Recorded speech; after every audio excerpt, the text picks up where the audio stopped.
प्यारे विद्यार्थियों, जिस तरह कि तुहानू पता है कि साडे इस चैनल का मुख्य मंत्र तुहानू घर बैठिया ही सिक्ख्या देना है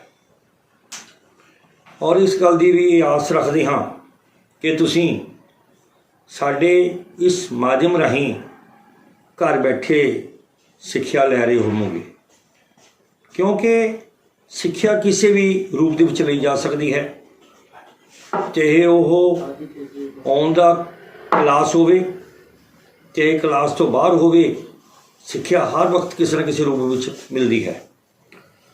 सो मैं इस गल की तुहाडे तो आस रखदा हाँ कि तुसीं घर बैठिया साडे इस जिहड़े उपराले का पूरा लाभ उठा रहे होवोगे, क्योंकि असी ये बीड़ा चुक्या है कि तुहानू घर बैठिया ही सिक्ख्या दिती जावे, जिस लड़ी के तहत अज मैं तुहाडे नाल लाजमी पंजाबी प्लस 2 की है जिहड़ी 12वीं श्रेणी की है उहदे अधीन पंजाबी सभ्याचार जिहड़ा पाठ है उस बारे गल करांगे। हुण जे तुसीं गल करो, इस गल नूं समझो कि जिहड़ा पंजाबी सभ्याचार है ये 2 शब्दों के सुमेल तो बनिया है, पंजाबी अते सभ्याचार। जे गल करिए इहनूं तोड़ीए तो जिहड़ा साडा सभ्याचार है इसनूं इंग्लिश दे विच कल्चर कहा जाता है और ये 2 शब्दों के सुमेल तो बनिया है, सभ्या अते आचार। इस दे अंदर किसी खास खिते या कौम की समुची जांच जीवन जांच होंदी है, क्योंकि एक सभ्याचार तो ही यह अंदाजा लगाया जाता है कि जिहड़ा यह व्यक्ति है इसका सुभाव है किस तरह का है, क्योंकि सभ्याचार का जिहड़ा मुख्य रोल है वह सब उस व्यक्ति का दे पूरा उतरता है। जिस प्रकार आम तौर पर कहा जाता है कि पंजाबियों तो कोई भी काम है वो प्यार नाल करवाया जा सकता है, जोर जबरदस्ती नाल इन्हां तो कोई काम नहीं करवाया जा सकता। प्रोफैसर पूरन सिंह ने भी कहा है कि जवान पंजाब दे मौत नूं मखौला करन मोगे दे मोढे ते डांगा उलार दे, प्यार नाल हर काम करने लई तैयार हाँ, क्योंकि इत्थे मैं पंजाबी सभ्याचार की गल करनी है। पंजाबी मीनस पंजाब वह 5 दरियावां की धरती या ऋग्वेद समय वो 7 दरियावां की धरती जिहदे अंदर जिहड़ा कि इत्थों का रहन वाला मनुख उसदे सभ्याचार बारे गल करनी है। मैं वास्तविक रूप दे विच सभ्याचार की जगह करिए ये जिहड़ा शब्द है जिन्हों तोड़िए तो सस्सा जमा पब्बा जमा आड़ा जमा चच्चा और जमा रारा। यदि सीधे शब्दिक अर्थ करिए तो सस्सा मीन्स समाज, पब्बा मीन्स भाईचारा, आड़ा मीन्स आचरण, चच्चा मीन्स चरित्र ते रारा मीन्स रस्मो रिवाज। जदों यह सारा कुछ इकट्ठा हो जाता है तो यह सभ्याचार बनता है। जे सभ्याचार की डेफिनेशन आपां बनानी होवे तो यह बन जाती है कि सभ्याचार दे विच निश्चय ही उस कौम के जीवन नाल जुड़े वख-वख विचार, मानतां, रहन सहन, कदरां कीमतां, खान पीन, रीति रिवाज, पहरावा, बोली अते तिथ तिहार का सुमेल है, इसनूं सभ्याचार कहा जाता है। सभ्याचार वास्तविक रूप दे विच 2 शब्दों के सुमेल तो बनिया है, सभ्या अते आचार। सभ्या का अर्थ है कि नियमबद्धता अते आचार का अर्थ है आचरण। सो हर एक सभ्याचार के अंदर एक नियम होंदा है जिस दे अधीन एक व्यक्ति उसनूं ਫੋਲੋ ਕਰਦਾ ਹੈ ਅਤੇ ਉਸ ਦੇ ਅਕੋਰਡਿੰਗ ਆਪਣੀ ਜ਼ਿੰਦਗੀ ਨੂੰ ਬਤੀਤ ਕਰਦਾ ਹੈ। ਆਮ ਤੌਰ 'ਤੇ ਕਿਹਾ ਜਾਂਦਾ ਹੈ ਕਿ ਖਾਓ ਮਨ ਭਾਉਂਦਾ ਅਤੇ ਪੈਨੋ ਜੱਗ ਭਾਉਂਦਾ। ਦੋਸਤੋ, ਸੱਭਿਆਚਾਰ ਦੇ ਵਿੱਚ ਗੱਲ ਕਰੀਏ, ਸੱਭਿਆਚਾਰ ਇੱਕ ਸਾਡਾ ਪਰੰਪਰਾਗਤ ਸ਼ਬਦ ਸੰਸਕ੍ਰਿਤੀ ਤੋਂ ਵੀ ਬਾਹਰ ਆਇਆ ਹੈ। ਸੰਸਕ੍ਰਿਤੀ ਇਹ ਦੋ ਸ਼ਬਦਾਂ ਦੇ ਸੁਮੇਲ ਤੋਂ ਬਣੇ ਹੈ। ਸੰਸਕ੍ਰਿਤ ਭਾਵ ਸਵਰੀ ਹੋਈ ਭਾਸ਼ਾ। ਇਸ ਲਈ ਅੰਗਰੇਜ਼ੀ ਵਿੱਚ ਵਰਤਿਆ ਜਾਣ ਵਾਲਾ ਜਿਹੜਾ ਸ਼ਬਦ ਹੈ ਇਸ ਨੂੰ ਕਲਚਰ ਕਿਹਾ ਜਾਂਦਾ ਹੈ। ਸੋ ਪਿਆਰੇ ਵਿਦਿਆਰਥੀਓ, ਜੇ ਸੱਭਿਆਚਾਰ ਦੀ ਪੰਜਾਬੀ ਸੱਭਿਆਚਾਰ ਦੀ ਗੱਲ ਕਰੀਏ, ਕਿਉਂਕਿ ਇਤਿਹਾਸ ਇਸ ਗੱਲ ਦੀ ਗਵਾਹੀ ਦਿੰਦਾ ਹੈ ਕਿ ਸਾਡੇ ਦੇਸ਼ ਦੇ ਜਦੋਂ ਵੰਡ ਹੋਈ ਹੈ, ਜਦੋਂ ਦੇਸ਼ ਸਾਡਾ ਆਜ਼ਾਦ ਹੋਇਆ ਤਾਂ ਸਭ ਤੋਂ ਵੱਧ ਜਿਹੜਾ ਸੰਤਾਪ ਹੈ ਇੱਥੋਂ ਦੇ ਲੋਕਾਂ ਨੇ ਭੁਗਤਿਆ।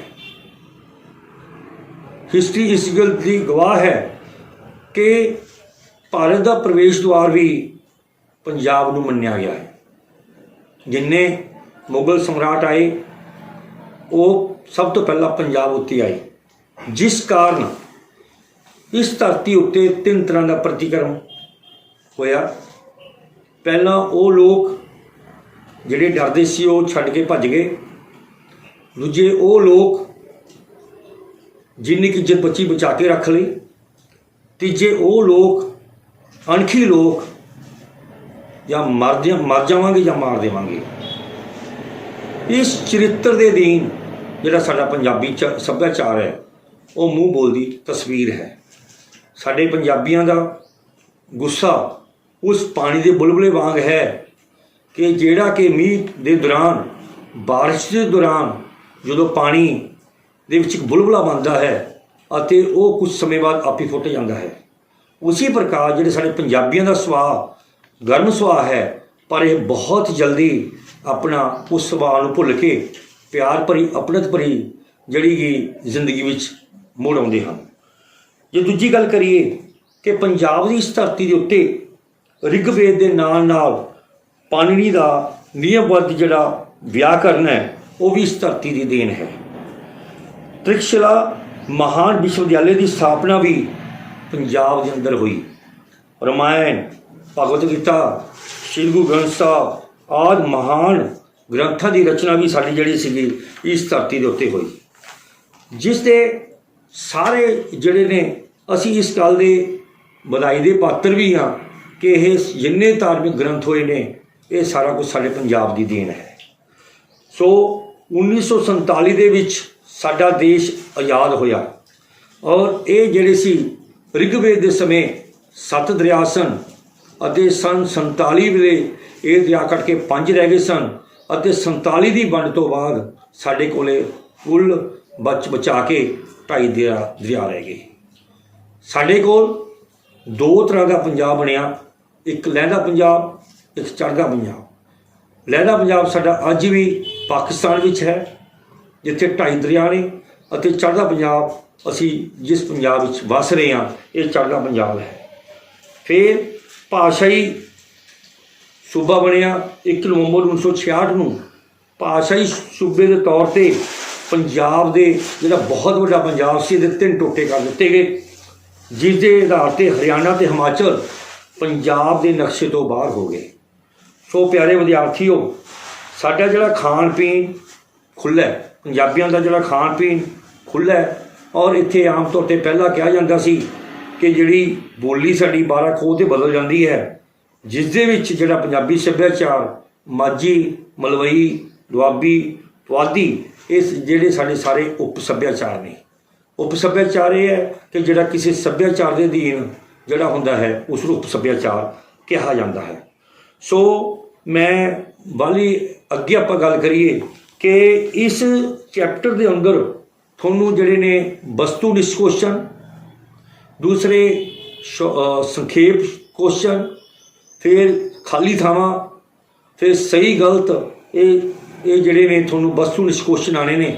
ਮੈਂ ਤੁਹਾਨੂੰ ਪੰਜਾਬੀ ਸੱਭਿਆਚਾਰ ਦੀ ਬਰੀਫ ਦੇ ਵਿੱਚ ਜਾਣਕਾਰੀ ਦਿੱਤੀ ਹੈ। ਆਪਾਂ ਹੁਣ ਕੁਝ ਕੁਐਸਚਨ ਨੇ ਜਿਹੜੇ ਇਸ ਚੈਪਟਰ ਨਾਲ ਸੰਬੰਧਿਤ ਕਰਾਂਗੇ, ਜਿਸ ਵਿੱਚ ਸਭ ਤੋਂ ਪਹਿਲਾਂ ਵਸਤੂਨਿਸ਼ਟ ਕੁਐਸਚਨ ਹੈ ਕਿ ਪੰਜਾਬੀ ਸੱਭਿਆਚਾਰ ਲੇਖ ਦੀ ਰਚਨਾ ਕਿਸ ਦੀ ਹੈ। ਇਹ ਡਾਕਟਰ ਵਰਿੰਦਰ ਕੌਰ ਹੈ ਜਿਹੜੀ ਇਸ ਦੀ ਰਚਨਾ ਹੈ। ਸੱਭਿਆਚਾਰ ਅਸਲ ਵਿੱਚ ਕਿਹੜੇ ਦੋ ਸ਼ਬਦਾਂ ਦੇ ਮਿਲ ਤੋਂ ਬਣਿਆ ਹੈ? ਇਹ ਦੋ ਸ਼ਬਦ ਨੇ, ਸੱਭਿਆ ਅਤੇ ਆਚਾਰ। ਰਿਗਵੇਦ ਕਾਲ ਵਿੱਚ ਪੰਜਾਬ ਵਿੱਚ ਕੁੱਲ ਕਿੰਨੇ ਦਰਿਆ ਵਗਦੇ ਸਨ? ਉਸ ਸਮੇਂ 7 ਦਰਿਆ ਵਗਦੇ ਸਨ, ਫਿਰ ਘਟ ਕੇ 5 ਦਰਿਆ ਹੋ ਗਏ। ਜਦੋਂ ਦੇਸ਼ ਦੀ ਵੰਡ ਹੋਈ ਉਸ ਸਮੇਂ ਬਦਨਸੀਬੀ ਕਹਿ ਸਕਦੇ ਹਾਂ ਕਿ ਸਾਡੇ ਲਵੇ ਸਿਰਫ 2.5 ਦਰਿਆ ਹੀ ਪੱਲੇ ਪਏ। ਹਿੰਦੁਸਤਾਨ ਦੀ ਜਿਹੜੀ ਵੰਡ ਕਦੋਂ ਹੋਈ ਸੀ? ਇਹ ਸਨ 1947 ਨੂੰ, ਜਿਹੜਾ ਸਾਡਾ ਦੇਸ਼ ਆਜ਼ਾਦ ਹੋਇਆ ਸੀ। ਦੇਸ਼ ਆਜ਼ਾਦ ਹੋਣ ਤੋਂ ਬਾਅਦ ਸਾਡੇ ਪੰਜਾਬ ਦੇ ਟੋਟੇ ਹੋ ਗਏ। ਤੁਹਾਨੂੰ ਇਸ ਗੱਲ ਦਾ ਪਤਾ ਹੋਏਗਾ ਕਿ ਸਭ ਤੋਂ ਪਹਿਲਾਂ ਪੰਜਾਬ ਦੀ ਜਿਹੜੀ ਰਾਜਧਾਨੀ ਸੀ ਉਹ ਲਾਹੌਰ ਹੋਇਆ ਕਰਦੀ ਸੀ, ਔਰ ਬਾਅਦ ਦੇ ਵਿੱਚ ਜਿਹੜੀ ਪੰਜਾਬ ਦੀ ਰਾਜਧਾਨੀ ਸਾਡੀ ਚੰਡੀਗੜ੍ਹ ਬਣੀ ਹੈ। ਕੁਝ ਕੁਐਸਚਨ ਨੇ ਕਿ ਅੰਗਰੇਜ਼ੀ ਵਿੱਚ ਸੱਭਿਆਚਾਰ ਲਈ ਕਿਹੜਾ ਸ਼ਬਦ ਵਰਤਿਆ ਗਿਆ ਹੈ? ਅੰਗਰੇਜ਼ੀ ਵਿੱਚ ਸੱਭਿਆਚਾਰ ਲਈ ਕਲਚਰ ਸ਼ਬਦ ਵਰਤਿਆ ਗਿਆ ਹੈ। ਇਸ ਪਾਠ ਦੇ ਆਧਾਰ 'ਤੇ ਦੱਸੋ ਕਿ ਪੰਜਾਬ ਦੇ ਦਰਿਆਵਾਂ ਦੇ ਕੰਢਿਆਂ 'ਤੇ ਕਿਹੜੇ ਵੇਦ ਦੀ ਰਚਨਾ ਹੋਈ? ਉਹ ਸਾਡਾ ਹੈਗਾ ਰਿਗਵੇਦ। ਰਿਗਵੇਦ ਸਮੇਂ ਪੰਜਾਬ ਨੂੰ ਕਿਸ ਨਾਮ ਨਾਲ ਜਾਣਿਆ ਜਾਂਦਾ ਸੀ? ਉਹ ਹੈਗਾ ਸੀ ਸਪਤ ਸਿੰਧੂ। ਅਣਵੰਡੇ ਪੰਜਾਬ ਵਿਚਲੇ 5 ਦਰਿਆਵਾਂ ਵਿੱਚੋਂ ਅਜੋਕੇ ਪੰਜਾਬ ਵਿੱਚ ਕਿੰਨੇ ਦਰਿਆ ਰਹਿ ਗਏ ਹਨ? ਇਹ ਰਹਿ ਗਏ ਸਾਡੇ 2.5 ਦਰਿਆ। ਭਾਰਤ ਅਤੇ ਪਾਕਿਸਤਾਨ ਦੀ ਵੰਡ ਸੰਨ 1947 ਵਿੱਚ ਹੋਈ। ਹਿਮਾਚਲ ਅਤੇ ਹਰਿਆਣਾ ਇਹ ਕਦੋਂ ਹੋਂਦ ਵਿੱਚ ਆਇਆ? ਇਹ ਸਾਡੇ 3 ਸਟੇਟਾਂ ਇਕੱਠੀਆਂ ਹੋ ਗਈਆਂ। ਪਹਿਲਾਂ ਪੰਜਾਬ ਦੇ ਨਾਲ ਹੀ ਸੀ, ਹਿਮਾਚਲ ਵੀ ਅਤੇ ਹਰਿਆਣਾ ਵੀ।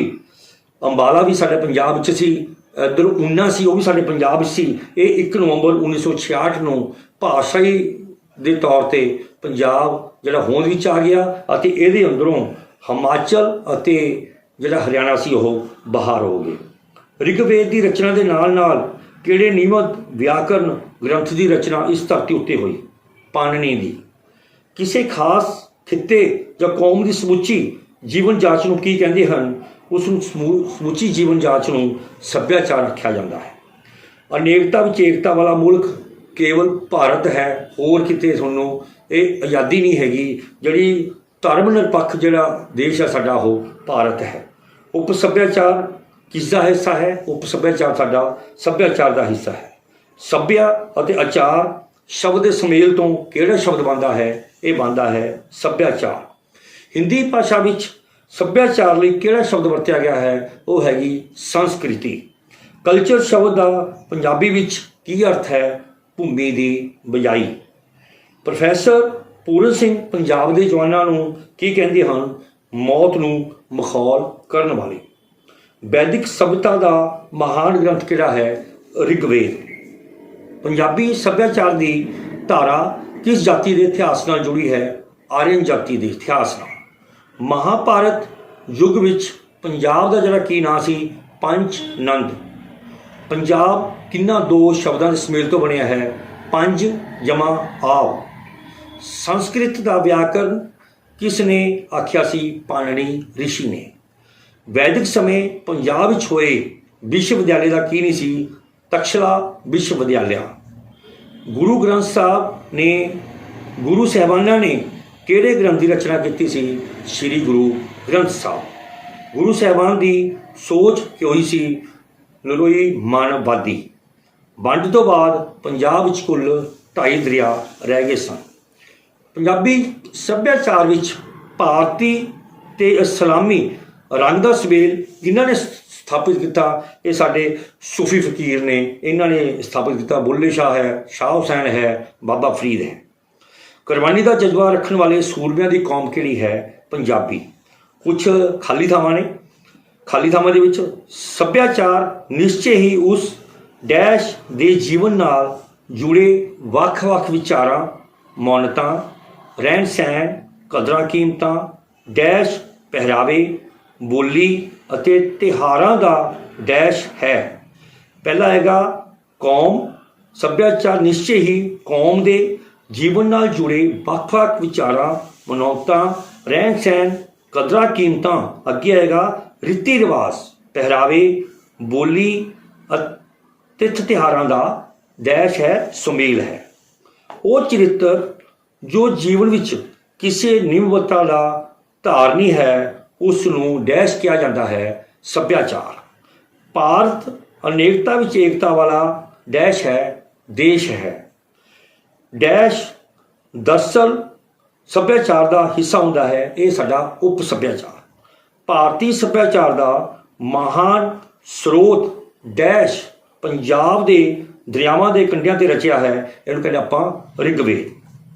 ਡੈਸ਼ ਕਾਲ ਵਿੱਚ 5-7 ਦਰਿਆਵਾਂ ਦੀ ਧਰਤੀ ਹੋਣ ਕਾਰਨ ਡੈਸ਼ ਦੇ ਨਾਂ ਨਾਲ ਜਾਣਿਆ ਜਾਂਦਾ ਹੈ। ਇਹ ਹੈਗਾ ਰਿਗਵੇਦਿਕ ਅਤੇ ਸਪਤ ਸਿੰਧੂ। ਫਿਰ ਆ ਗਿਆ ਡੈਸ਼ ਦੀ ਦੇਸ਼ ਵੰਡ ਡੈਸ਼ ਉੱਪਰ ਕਹਿਰ ਬਣ ਕੇ ਟੁੱਟੀ। 1947 ਦੀ ਦੇਸ਼ ਵੰਡ ਜਿਹੜੀ ਸੀ ਉਹ ਪੰਜਾਬੀਆਂ ਉੱਤੇ ਕਹਿਰ ਬਣ ਕੇ ਟੁੱਟੀ। 1 ਨਵੰਬਰ ਡੈਸ਼ ਨੂੰ ਭਾਸ਼ਾਈ ਆਧਾਰ 'ਤੇ ਪੰਜਾਬ ਨੂੰ 3 ਹਿੱਸਿਆਂ ਵਿੱਚ ਵੰਡਿਆ ਗਿਆ 1966। ਸੋ ਪਿਆਰੇ ਵਿਦਿਆਰਥੀਓ, ਅੱਗੇ ਸਾਡੇ ਸਹੀ ਗਲਤ ਨੇ। ਅੰਗਰੇਜ਼ੀ ਭਾਸ਼ਾ ਵਿੱਚ ਸੱਭਿਆਚਾਰ ਲਈ ਕਲਚਰ ਸ਼ਬਦ ਵਰਤਿਆ ਗਿਆ ਹੈ, ਬਿਲਕੁਲ ਠੀਕ ਹੈ, ਕਲਚਰ ਹੀ ਸ਼ਬਦ ਵਰਤਿਆ ਗਿਆ ਹੈ। ਹਰੇਕ ਭਾਸ਼ਾ ਵਿੱਚ ਸੱਭਿਆਚਾਰ ਲਈ ਇੱਕੋ ਸ਼ਬਦ ਵਰਤਿਆ ਜਾਂਦਾ ਹੈ, ਬਿਲਕੁਲ ਗਲਤ ਹੈ। ਇੱਕੋ ਸ਼ਬਦ ਨਹੀਂ ਵਰਤਿਆ ਜਾਂਦਾ। ਜਿਵੇਂ ਆਪਾਂ ਗੱਲ ਕੀਤੀ ਹੈ ਸੰਸਕ੍ਰਿਤੀ ਦੀ, ਸੰਸਕ੍ਰਿਤੀ, ਇਸ ਤਰ੍ਹਾਂ ਵੱਖਰੇ ਵੱਖਰੇ ਜਿਹੜੇ ਨਾਮ ਨੇ ਉਹਨਾਂ ਨਾਲ ਵਰਤਿਆ ਜਾਂਦਾ, ਇਸ ਕਰਕੇ ਗਲਤ ਹੈ। ਭਾਰਤ ਅਨੇਕਤਾ ਵਿੱਚ ਏਕਤਾ ਵਾਲਾ ਦੇਸ਼ ਹੈ, ਬਿਲਕੁਲ ਠੀਕ ਹੈ। ਰਿਗਵੇਦ ਦੀ ਰਚਨਾ ਸਮੇਂ ਪੰਜਾਬ ਵਿੱਚ 5 ਦਰਿਆ ਵਗਦੇ ਸਨ, ਇਹ ਬਿਲਕੁਲ ਗਲਤ ਹੈ। 5 ਦਰਿਆ ਨਹੀਂ ਸੀ ਵਗਦੇ, ਉਸ ਸਮੇਂ ਸਾਡੇ 7 ਦਰਿਆ ਵਗਦੇ ਸਨ। ਤਰਕਸ਼ਿਲਾ ਮਹਾਨ ਵਿਸ਼ਵ ਵਿਦਿਆਲਿਆ ਦੀ ਸਥਾਪਨਾ ਪੰਜਾਬ ਵਿੱਚ ਹੋਈ, ਬਿਲਕੁਲ ਠੀਕ ਹੈ। ਭਗਵਤ ਗੀਤਾ ਤੇ ਸ਼੍ਰੀ ਗੁਰੂ ਗ੍ਰੰਥ ਸਾਹਿਬ ਦੀ ਰਚਨਾ ਪੰਜਾਬ ਦੀ ਧਰਤੀ ਤੇ ਹੋਈ, ਇਹ ਵੀ ਬਿਲਕੁਲ ਠੀਕ ਹੈ। 1947 ਦੀ ਦੇਸ਼ ਵੰਡ ਨਾਲ ਪੰਜਾਬ 2.5 ਦਰਿਆਵਾਂ ਦਾ ਦੇਸ਼ ਬਣ ਕੇ ਰਹਿ ਗਿਆ, ਇਹ ਬਿਲਕੁਲ ਠੀਕ ਹੈ। ਸੋ ਪਿਆਰੇ ਵਿਦਿਆਰਥੀਓ, ਜਿਹੜਾ ਆਪਾਂ ਅੱਜ ਦੇ ਇਸ ਲੈਕਚਰ ਦੇ ਵਿੱਚ ਪੰਜਾਬੀ ਸੱਭਿਆਚਾਰ ਜਿਹੜਾ ਸਾਡਾ ਲਾਜ਼ਮੀ ਪੰਜਾਬੀ +2 ਦੀ ਹੈਗੀ ਹੈ, 12ਵੀਂ ਸ਼੍ਰੇਣੀ ਦੀ ਹੈਗੀ ਹੈ, ਉਸ ਬਾਰੇ ਕੁਝ ਜਾਣਕਾਰੀ ਹਾਸਲ ਕੀਤੀ ਹੈ। ਤੁਸੀਂ ਇਸ ਲੈਕਚਰ ਨੂੰ ਸ਼ੁਰੂ ਤੋਂ ਲੈ ਕੇ ਅਖੀਰ ਤੱਕ ਵੇਖੋ ਤੇ ਕਾਪੀ ਦੇ ਉੱਤੇ ਪ੍ਰਸ਼ਨਾਂ ਨੂੰ ਨੋਟ ਕਰੋ। ਪਹਿਲਾਂ ਤੁਸੀਂ ਜਦੋਂ ਲੈਕਚਰ ਨੂੰ ਸੁਣੋਗੇ ਤਾਂ ਤੁਹਾਨੂੰ ਸੱਭਿਆਚਾਰ ਬਾਰੇ ਪਤਾ ਲੱਗ ਜਾਏਗਾ ਕਿ ਸੱਭਿਆਚਾਰ ਕੀ ਹੁੰਦਾ ਹੈ। ਫਿਰ ਉਸ ਤੋਂ ਬਾਅਦ ਜਿਹੜੇ ਤੁਹਾਨੂੰ ਇਹਦੇ ਅੰਦਰ ਵਸਤੂਨਿਸ਼ਟ ਕੁਐਸਚਨ ਕਰਵਾਏ ਗਏ ਨੇ, ਤੁਹਾਨੂੰ ਉਸ ਤੋਂ ਬਾਅਦ ਸਹੀ ਗਲਤ ਹੈ ਖਾਲੀ ਥਾਵਾਂ ਕਰਵਾਈਆਂ ਗਈਆਂ ਨੇ, ਉਹਨਾਂ ਨੂੰ ਕਾਪੀ ਉੱਤੇ ਨੋਟ ਕਰੋ। ਨੋਟ ਕਰਨ ਤੋਂ ਬਾਅਦ ਵੀਡੀਓ ਨੂੰ ਫਿਰ ਦੁਬਾਰਾ ਤੋਂ ਦੇਖੋ, ਤਾਂ ਜੋ ਜਿਹੜੇ ਤੁਹਾਡੇ ਫਾਈਨਲ ਪੇਪਰਾਂ ਵਿੱਚ ਆਉਣ ਵਾਲੇ ਜਿਹੜੇ ਵਸਤੂਨਿਸ਼ਟ ਕੁਐਸਚਨ ਨੇ, ਇਹ ਕੁਝ ਪਾਰਟ ਨੇ, ਉਹਨਾਂ ਵਿੱਚ ਤੁਹਾਡੇ ਪੂਰੇ ਨੰਬਰ ਆ ਸਕਣ। ਸੋ ਵੀਡੀਓ ਨੂੰ ਸ਼ੁਰੂ ਤੋਂ ਲੈ ਕੇ ਅਖੀਰ ਤੱਕ ਵੇਖੋ ਅਤੇ ਚੰਗੀ ਲੱਗੇ ਇਸ ਨੂੰ ਲਾਈਕ ਕਰੋ, ਚੈਨਲ ਨੂੰ ਸਬਸਕ੍ਰਾਈਬ ਕਰੋ, ਇਸ ਨੂੰ ਵੱਧ ਤੋਂ ਵੱਧ ਸ਼ੇਅਰ ਕਰੋ, ਤਾਂ ਜੋ ਤੁਹਾਡਾ ਤਾਂ ਫਾਇਦਾ ਹੋਵੇ ਅਤੇ ਹੋਰਾਂ ਦਾ ਵੀ ਫਾਇਦਾ ਹੋ ਸਕੇ। ਧੰਨਵਾਦ।